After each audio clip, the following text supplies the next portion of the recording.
반갑습니다. 1월 13일 수유저일교회 수요 온라인 예배입니다. 함께 찬양으로 예배 시작하시겠습니다.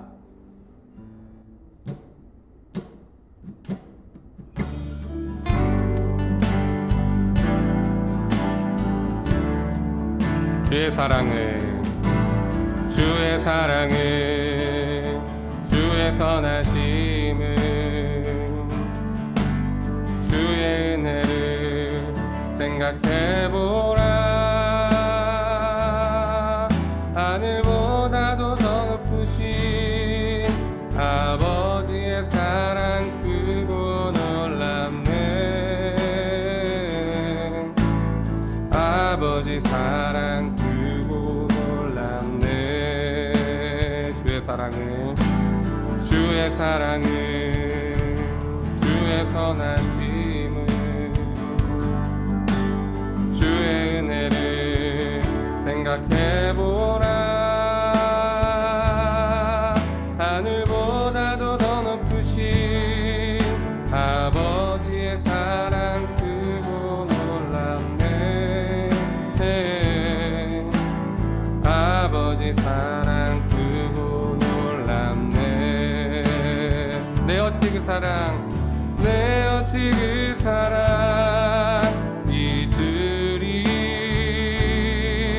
내 어찌 주의 긍휼 잊으리. 내 영혼의 모든 소원 만족시킨 하나님. 주의 사랑을 주의 선하심을 주의 은혜를 생각해보라. 하늘보다도 더 높으신 아버지의 사랑 크고 놀랍네. 아버지 사랑 크고 놀랍네. 주의 사랑을 주의 선하심을 주의 은혜를 생각해보라. 하늘보다도 더 높으신 아버지의 사랑 크고 놀랍네. 아버지 사랑 크고 놀랍네. 아버지 사랑 크고 놀랍네. 아버지 사랑 크고 놀랍네.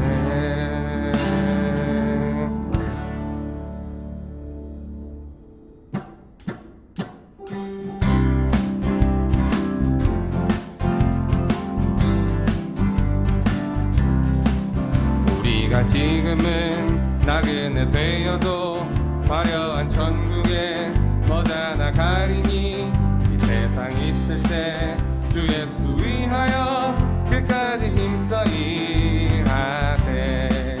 주 내게 부탁하시니 천사도 흠모하겠네. 화목케 하라신 구주의 말씀을 온 세상 널리 전하세. 주 예수 말씀이 온 세상 만민들 흉악한 죄에서 떠나라 하시니 이 말씀 듣고서 새 생명 얻으라. 이 기쁜 소식 전하세. 주 내게 부탁하시니 천사도 흠모하겠네. 화목케 하라신 구주의 말씀을 온 세상 널리 전하세. 영생의 복락과 천국의 갈 길을 만백성 알도록 나가서 전하세. 예수 말씀이 이 복음 전하라 우리에게 부탁하셨네. 주 내게 부탁하시니 천사도 흠모하겠네. 화목케 하신 구주의 말씀을 온 세상 널리 전하세. 주 내게 부탁하시니 천사도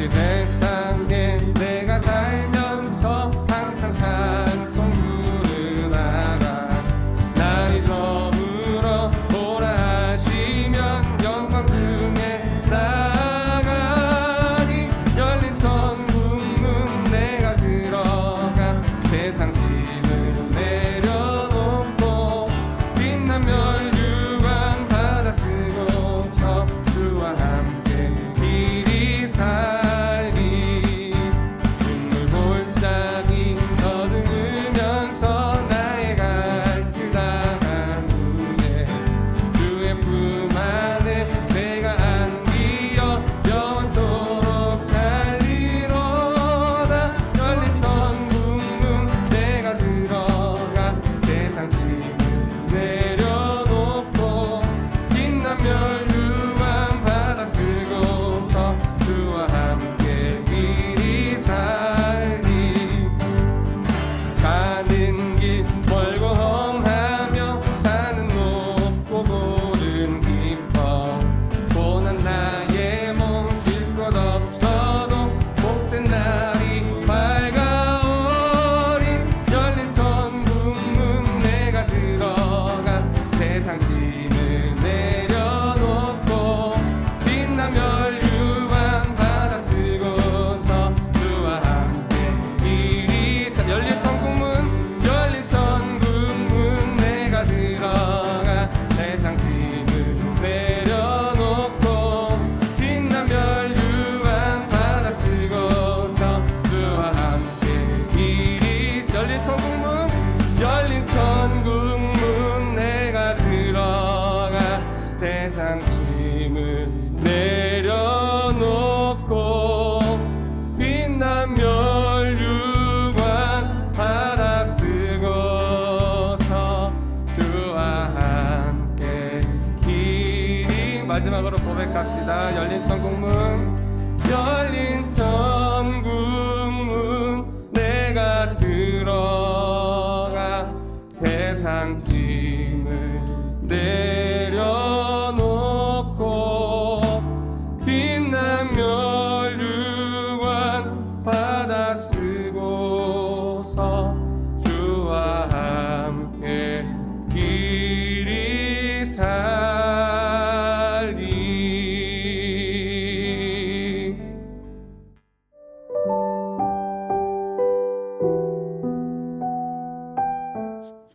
기도하겠습니다. 하나님 아버지, 연말과 새해 특밤을 통하여 말씀을 통해 은혜 받게 하시고 수요 예배의 자리로 나오게 하시니 감사합니다. 지나온 인생 동안 우리에게 베풀어 주신 은혜를 기억하며 새롭게 시작하는 2021년 새해에도 우리에게 은혜 베푸실 하나님을 기대하며 감사와 찬양과 영광을 올려드립니다. 우리의 믿음이 연약함을 아시는 하나님 아버지, 불쌍히 여기사 말씀으로 우리를 붙들어 주시옵소서.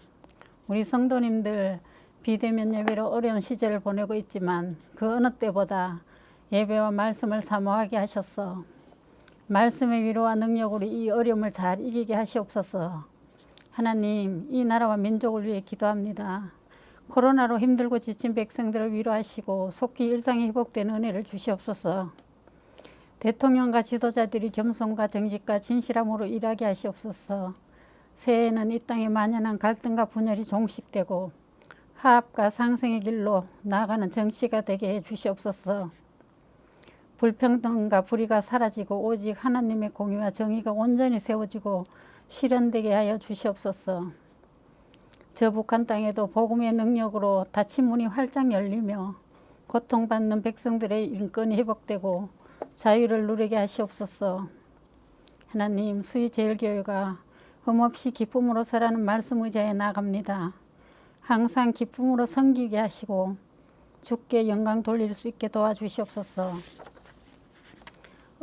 어려운 여건과 환경 속에서도 하나님께서 명하신 말씀 선포와 영혼 구원과 이웃사랑을 잘 감당할 수 있도록 은혜와 능력을 다하여 주시옵소서.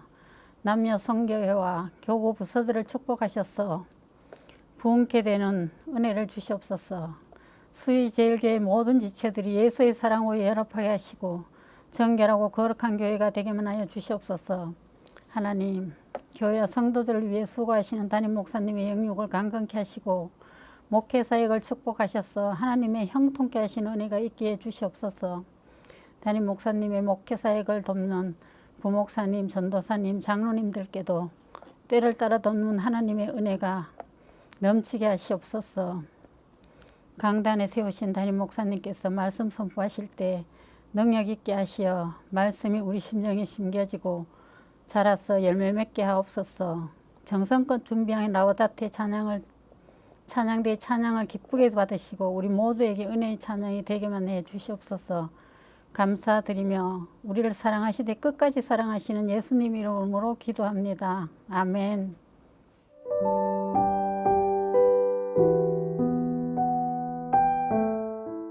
오늘 우리에게 주신 하나님의 말씀 느헤미야 13장 10절에서 14절 말씀입니다. 제가 봉독하도록 하겠습니다.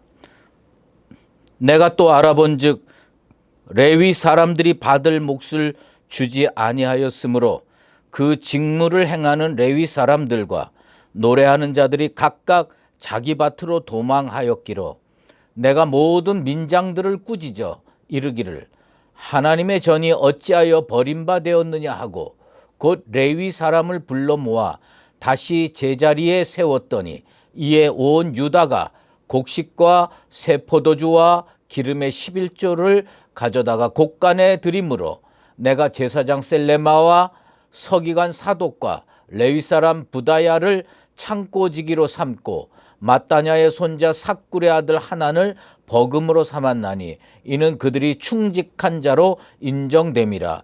그 직분은 형제들에게 분배하는 일이었느니라. 내 하나님이여 이 일로 말미암아 나를 기억하옵소서. 내 하나님의 전과 그 모든 직무를 위하여 내가 행한 선한 일을 도말하지 마옵소서. 아멘.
내가 행한 선한 일이라는 제목으로 말씀 증거하도록 하겠습니다. 지도자의 공백은 공동체를 침체에 빠뜨릴 가능성이 많습니다. 느헤미야가 성벽을 다시 세우며 말씀과 기도로 이스라엘 공동체를 세우는데 12년이 걸렸습니다.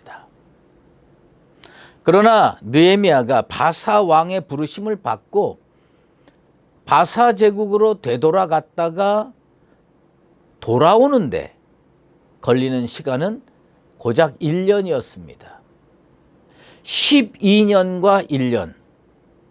그런데 느헤미야가 자리를 비운 그 1년 동안에 공들여서 회복시킨 믿음의 공동체는 처절하리만큼 영적인 측면에서 무너지고 말았습니다. 사실 목회하면서 영적 지도자로서 성도들을 돌보다 보면 종종 기가 막힐 때가 있습니다. 얼마 전에 기도회를 같이 하면서 목사님 오늘 정말 충만했어요. 그리고 기쁨에 찬 얼굴로 말을 전했던 성도가 며칠 못 돼서 더 이상 교회를 나오지 못하겠다고 심각한 어조로 말할 때 그 순식간의 변화, 그 짧은 시간의 변화에 그저 기가 막힐 때가 한두 번이 아닙니다. 사도 바울이 갈라디아 교회 성도들에게 한 말씀을 기억해 볼 필요가 있습니다. 그리스도의 은혜로 너희를 부르신 이를 이같이 속히 떠나 다른 복음을 따르는 것을 내가 이상하게 여기노라. 사도 바울이 뭐가 이상했냐면 그렇게 열심히 예수 믿다가 어느 날 속히 떠나는 거예요. 복음에서 속히 떠나는 거예요. 그게 이상했던 겁니다. 바벨론에서 되돌아온 유다 백성들이 은혜 충만했어요. 그런데 얼마 있지 않아서 이방 결혼에 빠집니다. 어떻게 보면 신앙의 원리에 어긋나는 겁니다. 에스라는요, 이럴 수가 있나? 의구심이 들었어요. 에스라 9장 3절에 이런 말씀이 있습니다. 내가 이 일을 듣고 속옷과 겉옷을 찢고 머리털과 수염을 뜯으며 기가 막혀 앉으니, 이 기가 막혀 앉아 있다는 그 표현이요, 에스라에 서너 번 나옵니다. 그러니까 에스라는요, 바벨론이 있었을 때는 몰랐어요. 포로 갔다가 되돌아와 가지고 이스라엘 공동체가 회복됐다고 생각했는데 영적인 측면에서, 목회적인 측면에서 기가 막힌 일을 한두 번 경험하는 게 아니에요. 그런데 사실 인간은 연약해요. 하나님 앞에 우리들의 보편적인 모습이라고 생각하는 겁니다. 그래서 그저 목회자들은 기도할 것밖에 없습니다. 지도자는요, 어떤 공동체가 무너지거나 어떤 공동체가 영적 침체에 빠졌다고 두 손 놓고 그런 현상에 넋이 빠져 있어서는 안 됩니다. 무너지면 또 일으켜 세우는 것, 무너지면 다시 일으켜 세우는 것, 또 무너져도 또 다시 일으켜 세우는 것이 지도자가 할 일입니다. 느헤미야는 예루살렘 성전 안에 커다란 자기 방을 만들고 자리 잡았던 그 이방인 도비아를 거룩한 성소에서 쫓아냈습니다. 할렐루야. 진짜 쫓아냈어요. 그런데 거기서 머물지 아니하고 다시 개혁의 고삐를 부여잡고 하나님의 성전을 성전답게 만들고 이스라엘 공동체를 구속의 공동체, 믿음의 공동체로 만드는 일에 최선을 다했습니다. 여기 그 느헤미야의 오늘 본문에 참된 개혁이 뭐냐? 참된 개혁을 한마디로 표현하면, 느헤미야가 생각하는 참된 개혁을 한마디로 표현하면 11절에 다시 제자리에 세웠더니, 한번 따라해 보십시다. 다시 제자리에 세웠더니. 다시 제자리에 세웠더니. 개혁은 뭔지 아십니까? 개혁은 어떻게 하는 게 개혁입니까? 개혁은 내면적인 일이에요? 아니면 외형적인 일이에요? 느헤미야는 예루살렘 성벽 재건과 같은 외형적인 개혁으로 시작해서 이스라엘 백성들의 일상생활의 개혁으로 그 개혁을 점차 확대해 나갔습니다. 특히 그는 이스라엘 백성들이 어기기 쉬운 일상생활의 세 가지 측면을요, 뜯어 고쳤습니다. 첫 번째는 뭐냐면 11조 생활을 다시 하게 만들었어요. 두 번째는요, 안식일을 기억하여 거룩하게 지키는데 그것을 잘못 이해하고 장사를 하는 사람들이 생겼어요. 세 번째로는 이방 사람과 불신 결혼을 하는 사람들이 있었습니다. 이 지금 언급하고 있는 이 세 가지 문제는 어찌 보면 이 내면의 문제가 아니라 생활의 문제니까 한 개인에게 있어서는 외적인 삶의 모습이라고도 할 수가 있어요. 내면의 개혁을, 영성의 개혁을 소중하게 생각하는 요즘 사람들의 시각으로 보면 그게 무슨 개혁이야? 허술하게 짝이 없는 개혁이라고 생각할 수가 있습니다. 아마도 개혁이라는 용어에 어울리지 않는 형태라고 규정 지을 수가 있습니다. 그런데 일상생활이 거룩하지 않은데 내면이 과연 거룩해질 수 있겠습니까? 일상생활이 죄로, 허물로 가득 차 있는데 그럼에도 불구하고 내 영혼은 순수하고 맑다고 주장하는 거, 그거 과연 믿을 수 있겠습니까? 성도에게 중요한 것은 뭐냐? 교회 생활 잘하는 거 중요합니다. 그러나 그 교회 생활을 잘하고 믿음 생활을 잘해서 쌓아놓은 그 겨자씨만한 믿음으로 어디 가서 거룩해야 되느냐? 일상생활에 거룩해야 됩니다. 나는 2021년 우리 교회 성도들이 일상이 거룩해지게 되기를 원합니다. 일상이 거룩해져야 돼요. 그러므로 내면을 개혁한다고 이야기하기 전에 여러분의 일상을 개혁하세요. 일상을 개혁해야 내면도 거룩해질 수가 있어요. 물론 내면이 거룩하면 일상도 거룩해지겠지요. 저는요, 여러분들의 생활 습관, 일상의 루틴을 바꿔라. 2021년 일상의 루틴을 바꿔라. 그러면 말씀으로 나아가고 믿음으로 나아가는 인생의 발걸음이 훨씬 가볍고 쉽고 당당해질 수가 있습니다. 다시 제자리에 세웠더니 느헤미야는요, 단 한 번의 시도로 하나님 나라가, 이스라엘 공동체가 온전하게 거룩하게 세워졌다고 생각하지 않았습니다. 그는 무너지면 다시 세웠고, 무너지면 다시 추슬려서 또 세웠고, 무너지면 또 세웠습니다. 우리 종교개혁의 유명한 캐치플레이즈가 있습니다. 에클레시아 셈페르 레포르만다 에스트라는 말이 있어요. 그 말은 뭐냐면 교회는 항상 개혁되어야 한대요. 나 2010년에 내 인생을 개혁했어. 근데 지금 2021년이잖아요. 나 2020년에 내 인생을 개혁했어. 근데 우리 2021년을 살아가잖아요. 교회가 항상 개혁되어야 하듯이 우리의 인생도 항상 정결케 되고 개혁하고 바꾸고 올바로 세워야 되는 겁니다. 교회가 개혁되어야 하듯이 우리 성도들의 삶도 개혁되어야 됩니다. 뭐가 개혁되어야 되느냐?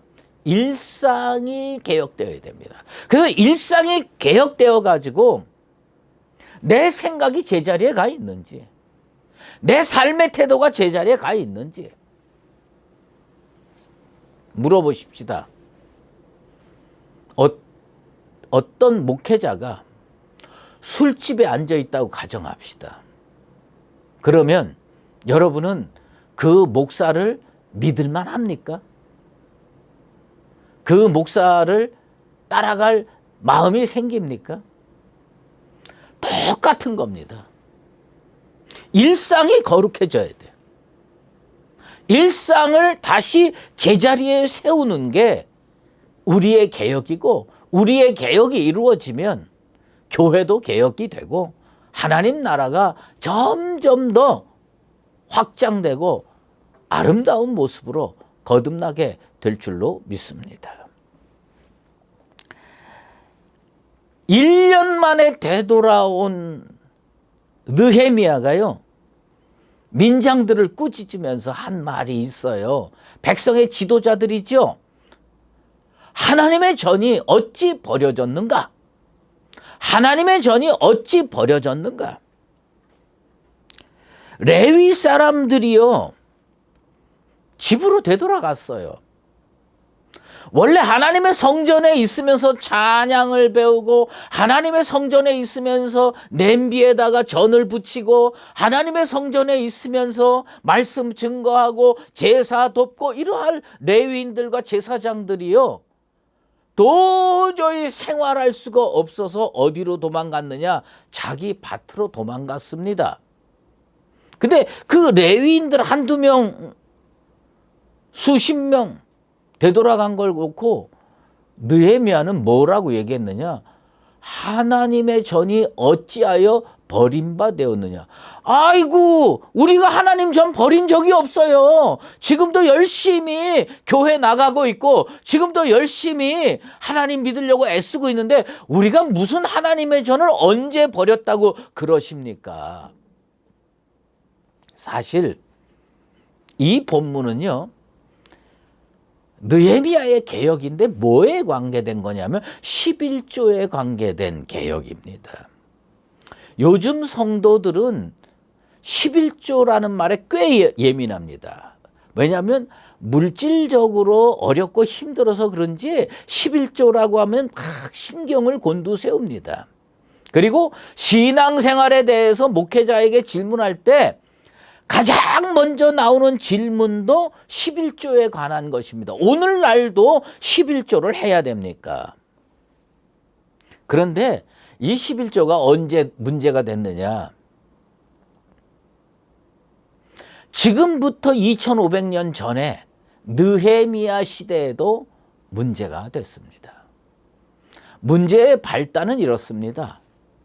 느헤미야가 바사로 되돌아간 후에 성전에서 사역을 하던 레위인들, 제사장을 포함해서 많은 사역자들에게 소위 사례비가 지불되지 않았습니다. 왜냐하면 성도들이 11조를 안 했습니다. 그러니까 사례비를 줄 물질이 없어요. 돈이 없어요. 그래서 성전에서 사역하던 제사장들과 레위인들이 각자 밭으로 도망갑니다. 뭐예요? 먹고 살아야 되잖아요. 여러분, 제사장도 마찬가지고 레위인도 마찬가지고요. 두 가지가 같은 한 울타리 안에 있다고 보면 됩니다. 하나는 사명인이고 또 하나는 생활인입니다. 그 생활이 안 되는 거예요. 그 어떻게 레위인들이 다 도망갔어요. 성전이 어떻게 됐냐? 텅 비었습니다. 성도들이 안식일이 되어도 성전에 갈 이유가 없어요. 왜? 성전이 텅 비었으니까. 제사장도 몇 명 안 남고 레위인도 돌아가서 찬송을 제대로 들을 수가 있나? 따뜻한 코이노니아가 이루어지나? 그래서 텅 빈 성전에서 누가 제사를 집례하며 누가 하나님의 말씀을 대언하겠습니까? 먹고 살기 힘들다고 자기 생업에 터전으로 도망간 레인들을 향하여 비난할 수 있을 겁니다. 뒷담화할 수 있을 겁니다. 그 사람들 도대체 사명감이 있는 거야, 없는 거야? 주의 일을 한다는 작자들이 그렇게 돈을 밝히고 그렇게 사명감이 없어서 될 일인가? 맞는 지적이라고 생각이 듭니다. 적어도 하나님의 일을 하는 주의 종들이, 사역을 맡은 레위인들이 먹고 사는 게 조금 힘들어졌다고 세상으로 주랭랑을 놓는 것이 과연 옳은가? 굶어 죽어도 하나님 성전 지켜야 되는 거 아닌가? 굶어 죽어도 주의 백성들 돌보고 주의 백성들 이끄는 게 마땅한 일 아닌가? 하나님 전에 엎드려지면 우리 전능하신 하나님께서 까마귀를 통해 돌봐 주시는 그 은혜를 사모하며 하나님의 전을 지키는 게 마땅한 일이 아닌가? 사역자라면, 사명자라면 하나님께서 맡겨주신 사역에 목숨 걸어야 하는 거 아닐까? 그렇게 얘기할 수 있지요. 오늘날도 정말 성도들이 거의 없는 교회에서 자녀들 제대로 케어하지 못하고 성전에 엎드려 기도하는 목회자들도 수없이 많다는 거 저도 잘 알고 있습니다. 그런데 느헤미야는 우리로 얘기하면 교회 개혁을, 기도하는 게 교회 개혁이다. 구제하는 게 교회 개혁이다. 선교로 방향을 바꾸는 게 교회 개혁이다. 그렇게 얘기 안 했어요. 11조를 제대로 하는 것이 교회 개혁이다. 정말 깜짝 놀랄 만한 표현을 쓰는 겁니다. 성경에 11조라는 용어가 27번 나옵니다. 그리고 11조와 같은 뜻으로 사용된 10분의 1이라는 표현이 8번 나옵니다. 우린 11조에 대해서 많이 듣고 잘 알고 있습니다. 11조 어떻게 출발했습니까? 아브라함이 전쟁에서 이기고 돌아올 때 전리품을 많이 얻었어요. 그 중에 10분의 1을 멜기세덱에게 바쳤습니다. 그때 언급된 표현이 11조지요. 그리고 성경을 읽어보면요, 이 아브라함의 이 11조 믿음의 전통이 이어졌던 것으로 생각이 됩니다. 그래서 야곱이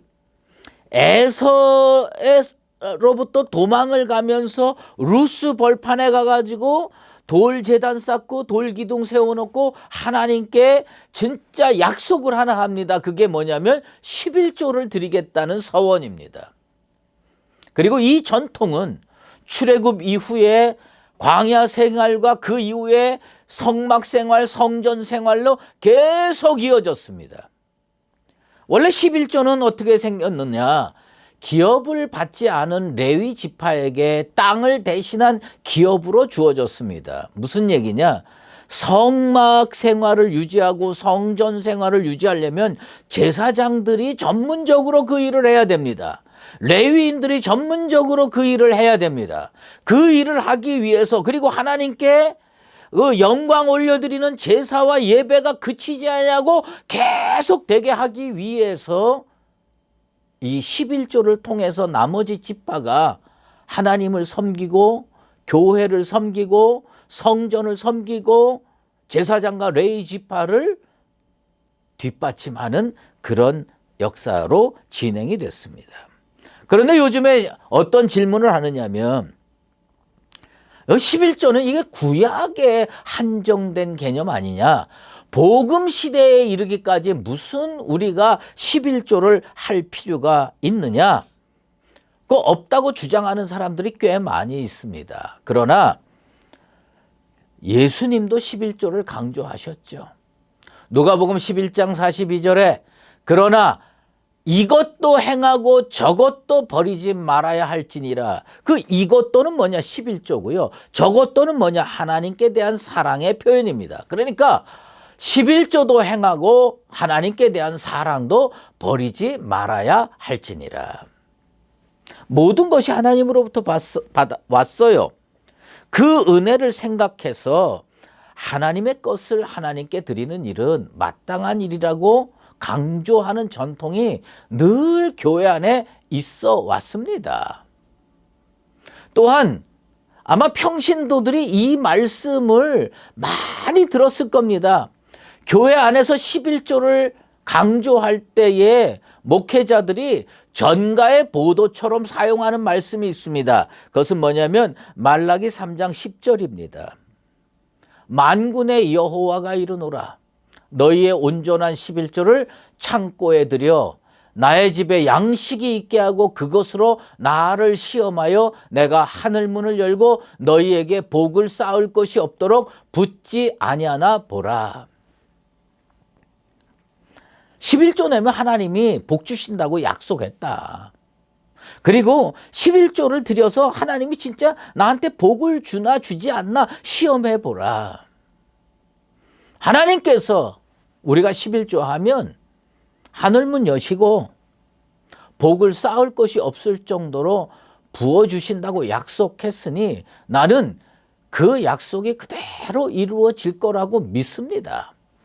그렇지만 그렇기 때문에 우리는 11조를 드려야 한다 이렇게 생각하진 않습니다. 11조 드려야지요. 하나님의 것이니까 내 것으로 생각하지 말고 은혜를 생각하고 감사하는 마음으로 드려야죠. 그런데 오늘 느헤미야는 전혀 다른 생각으로 이 11조 문제에 접근했습니다. 당신들이 좋아하는 그 개혁, 당신들이 좋아하는 그 하나님의 교회, 하나님의 성전을 올바로 세우는 그 개혁은 어떻게 해야 되느냐?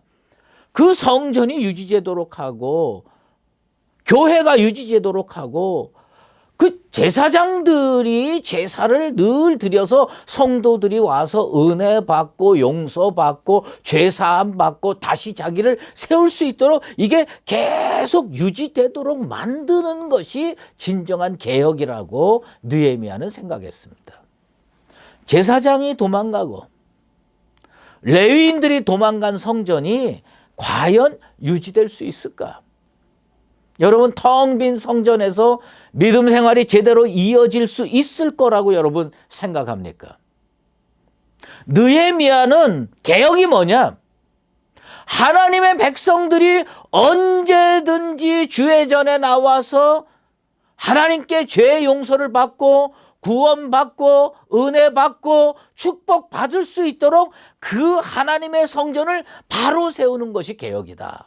이렇게 느헤미야는 생각했습니다. 백성들이 안식일마다 성전에 와서, 요즘으로 얘기하면 성도들이 주일마다 교회에 와서 말씀으로 은혜 받고 성령 충만해서 믿음으로 살 소망을 받아가지고 세상에 나갈 수 있도록 하는 거, 그게 진정한 개혁이라고 느헤미야는 생각했습니다. 여러분, 우리 다 연약합니다. 눈에 보이지 않는 교회가 진짜 교회다. 맞는 말씀이에요. 내 몸이 성령의 전인 줄 난 알고 있어요. 그런데 눈에 보이는 교회가 없이 눈에 보이지 않는 교회만 붙들고 남은 평생 믿음 생활 잘하며 하나님께 영광 올려드리며 잘 살 수 있다고 단언할 수 있는 사람 한번 절 찾아와 보세요. 결단코 쉽지 않은 일입니다. 어떤 사람은 초대교회에서 11조를 한 기록이 없다고 이거 11조 그거 하는 거 아니라고 이야기하는 사람이 있습니다. 정말 하나는 알고 둘을 모르는 어리석은 생각이라는 생각이 저는 듭니다. 초대교회에서는요, 11조 할 필요도 없고 강조할 이유가 없었습니다.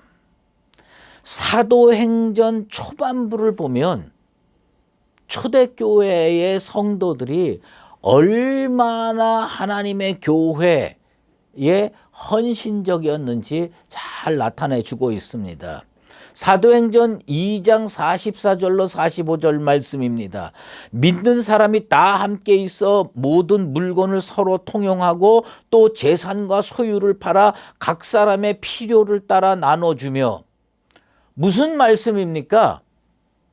그 사람들 11조라는 말을 안 했지만 자기 재산과 소유를 다 팔아서 교회를 섬기고 그 교회 안에 있는 성도들이 정말 곰핍하고 힘들 때 척척 나눠주면서 살았어요. 그게 초대교회의 그 아름다운 모습입니다. 공산주의자들이 이 말에서, 이 표현에서 자기들 이론을 만들어냈습니다.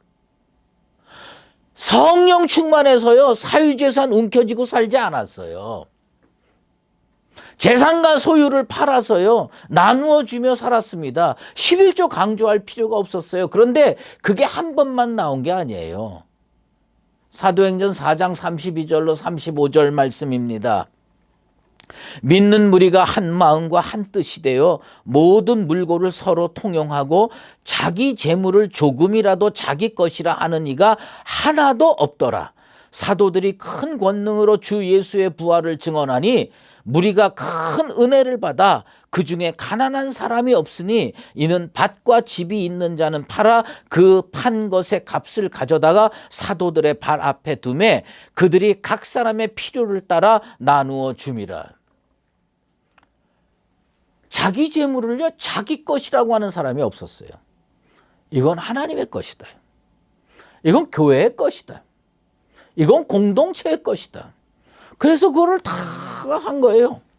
그리고선 그 사도들이 예수 부활을 증언할 때 큰 은혜를 받아요. 그 은혜를 받아가지고 그 교회 안에, 초대교회 안에 가난한 사람이 없을 정도예요. 왜냐하면 밭이 있는 사람, 집이 있는 사람들이 이걸 팔아서 사도들 발 앞에 두고 이 사도들은요, 이것을 또 필요에 따라서 나눠줍니다. 11조 강조하지 않아도 되는 구조였습니다. 근데 이 구조 속에서 성경에 기록된 사람이 한 사람 있습니다. 그 사람이 누구냐? 바나바였습니다. 바로 저 말씀 뒤에 바나바 이야기가 나오는데 바나바가 왜 기록됐을까? 아마 바나바는 오늘날로 얘기를 하면 그 준재벌급으로 부자였던 것 같아요. 밭을 팔아서 사도들 발 앞에 두는 겁니다. 헌금을 했다는 겁니다. 아마 초대교회 성도들이 존경하고 박수치고 아이고 감사합니다 늘 인사했던 모양입니다. 그런데 그 바나바가 그렇게 존경받는 걸 옆에서 보고 아나니아와 삽비라가 아이고 나도 저런 존경받고 나도 저런 박수받고 나도 맨날 성도들이 감사합니다 이렇게 인사하는 인사 좀 받아봤으면 좋겠다 했던 부부였습니다. 그래서 그들도 흉내 냈어요. 소유 팔아서 일부는 숨겨두고 얼마만 바쳤습니다. 그런데 심판받아 죽었습니다. 이런 이야기들이 뭐냐면 초대교회는 11조를 강조하지 않아도 될 만큼 큰 은혜가 있었고 헌신한 성도들이 무척 많았다는 이야기입니다. 그런데 느헤미야는요, 하나님의 전이 버림받았다고 탄식합니다. 그러면서 11조 제도를 회복시킵니다. 그리고 물질이 확보되니까 도망갔던 제사장들, 도망갔던 레위인들을 어떻게 했냐? 다시 제자리에 세웠습니다. 하나님의 성전을 성전답게 만들고 이스라엘 공동체를 공동체답게 만드는 게 개혁이다. 그것이 느헤미야가 생각하는 참 개혁입니다. 오늘날 우리는요, 어떤 개혁을 해야 되느냐? 구제해야죠. 선교해야죠. 그리고 정말 어렵고 힘든 사람 품어줘야죠. 근데 그렇게 하기 위해서는 진정한 다른 개혁이 이루어져야 돼요. 그것은 뭐냐면 하나님의 교회에 진짜 하나님의 것을 기쁨으로 드릴 수 있는 그 심령의 개혁이 이루어져야 됩니다. 지난 여름에 수해가 일어나서 그리고 또 이 코로나로 인해서 정말 힘든 미자립 교회를 우리 교회가 3번 도와줬습니다. 더 많이 도와줬으면 얼마나 좋겠습니까마는 우리 능력으로 할 수 있는 일을 했어요. 그래서 3번 도와줬습니다. 그런데 얼마 전에 우리 연말에 성탄절 앞두고 우리 성도들이 남포 바구니 헌금을 했습니다. 그리고 코로나 때 도와줬던 교회들, 수해당에서 도와줬던 교회들을 다 여러분들의 헌금으로 다시 도와줬습니다. 여러 목사님들이 고맙다고 문자도 하고 전화도 했습니다. 그런데 기억나는 분이 한 분 계세요. 어떤 분이 저한테 감사하다고 전화를 했습니다. 그래서 제가 전화를 받았습니다. 목사님 감사합니다. 그러면서 다짜고짜 한 10분 정도 통곡을 합니다. 자기 이 코로나로 성도들이 다 떠났대요. 먹고 사는 것도 어렵지만 교회가 유지되기가 어렵다는 거예요. 그래서 그 보증금을 계속 까먹고 있다는 겁니다. 먹고라도 살아야 되기 때문에 대리기사를 한답니다. 너무 피곤해서 설교 준비가 안 돼서 옛날 했던 설교 뽑아서 다시 설교를 하고 그런답니다. 그러다 보니까 교인들이 거의 다 떠나고 가족들만 근근히 예배를 드리고 있다고 합니다. 그런데 우리 교회가 보내준 헌금으로 힘을 얻어서 다시 열심히 전도하고 다시 설교 준비 열심히 해서 하나님의 교회를 교회답게 만들어야 되겠다고 이야기를 합니다. 얼마나 악순환입니까? 먹고 살기 힘들어서 밖으로 나가서 일하고 밖으로 나가서 일하다 보니까 설교 준비를 못하고 설교 준비를 못하다 보니까 성도들이 떠나고 그러다 보니까 점점 더 이 악순환의 고리가 있는 겁니다. 이걸 끊어야지요. 그것을 생각한 사람이 누구냐? 느헤미야입니다. 참개혁이 뭔지 아십니까? 하나님 나라가 견고하게 설 수 있도록 하나님 나라가 부흥으로 확장으로 연결될 수 있도록 하는 게 참개혁입니다. 예수 복음이 내가 사는 바운더리를 벗어나서 예루살렘과 온 유대아와 사마리아와 땅끝까지 전해질 수 있도록 내가 섬기고 있는 그 교회를 건강하게 세우는 일, 난 그것이 참개혁이라고 생각합니다. 그것이 무엇인지 어떤 일을 해야 하는 일인지 우리는 각자 믿음으로 생각해 봐야 됩니다. 목사의 좁은 소견으로 11조가 뭐냐? 하나님의 교회를 복음의 베이스 캠프로 굳게 서도록 하는 영적인 일이라고 저는 확신하고 있습니다. 느헤미야가 이 11조 개혁을 했습니다. 그리고 하나님 앞에 이렇게 기도합니다. 나는 이 기도가 너무 그 가슴에 와닿아요. 내 하나님이요, 이 일로 말미암아 나를 기억하옵소서. 내 하나님의 전과 그 모든 직무를 위하여 내가 행한 선한 일을 도말하지 마옵소서. 자기가 평생 살면서 어떤 일을 했습니까? 그 사람이요, 예루살렘 성벽을 회복하는 일을 하고도 이런 기도 안 했어요. 그런데 이런 기도 언제 했느냐? 11조 회복해가지고 하나님의 전을 건강하게 세우고 제사장이 돌아오게 하고 레위인이 돌아오게 해서 교회가 교회답게 한 일을 해놓고 느헤미야는 하나님께 내가 행한 선한 일을 도말시키지 마소서, 기억하여 주시옵소서, 그렇게 하나님 앞에 기도하고 있습니다. 하나님의 교회에 목회자들을 바로 세우고 레위인들을 제자리에 세우는 것, 저는 그건 진정한 개혁이고 하나님 앞에서 옳은 일이라고 확신합니다. 이 일로 말미암아 나를 기억하옵소서. 내가 행한 선한 일을 도말하지 마옵소서. 우리가 지금까지 믿음의 사람으로 살면서 하나님 앞에 하나님, 제가 행한 선한 일은 이것입니다 라고 할 수 있는 게 얼마나 됩니까?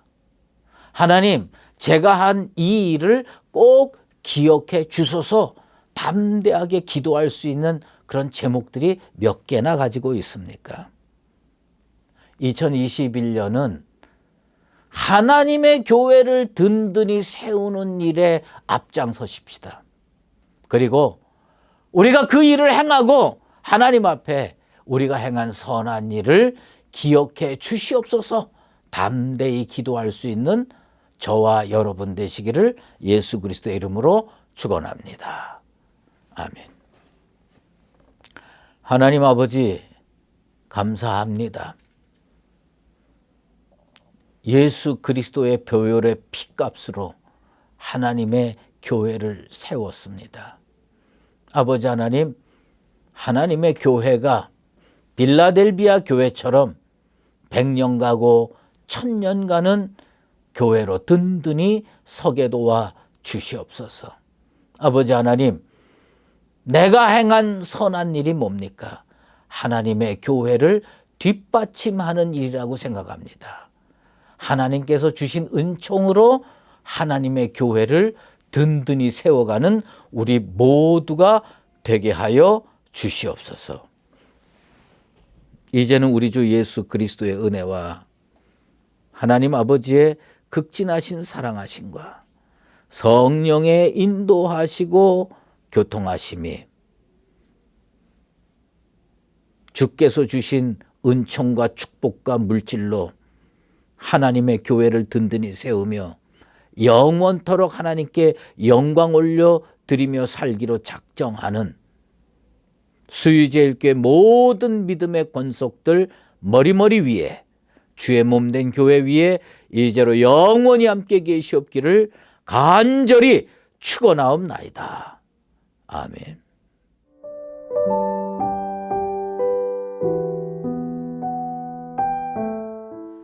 함께 기도의 자리로 나아가겠습니다. 먼저 말씀을 기억하며 기도하겠습니다. 하나님 앞에서 내가 행한 선한 일의 열매를 볼 수 있는 은혜를 허락하여 주시옵소서. 삶의 모든 걸음걸음이 하나님을 기쁘시게 하는 순간이 될 수 있도록 인도하여 주시옵소서. 세계와 이웃을 위해 함께 기도하겠습니다.